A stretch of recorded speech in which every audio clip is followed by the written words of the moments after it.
అయితే వచ్చారు.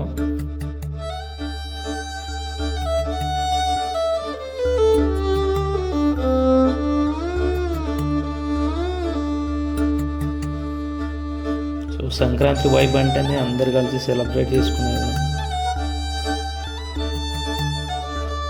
ఇంక మేమైతే బాదం చెట్టు దగ్గరికి అయితే వచ్చేసాం పిల్లలతో తీసుకుని, బాదం కాయలు పగలగొడదామని చెప్పి.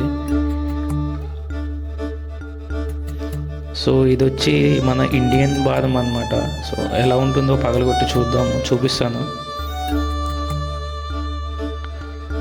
చాలా బాగా కనిపిస్తుంది కదా వీడియోలో. సో ఇలా పగలగొడితే చాలా రెడ్డిష్ అయిపోయింది, మా హ్యాండ్స్ కూడా రెడ్గా అయిపోయాయి. అండ్ ఇలా పగలగొడుతుంటేనే రావట్లేదని చెప్పి ఒక చాకు తీసుకొని కోస్తున్నాము పిల్లలతో కలిసి. అండ్ ఇది వచ్చి ఇండియన్ వెరైటీ అన్నమాట, అందుకని చిన్నగా ఉంటుంది, బట్ టేస్ట్ మాత్రం చాలా బాగుంటుంది.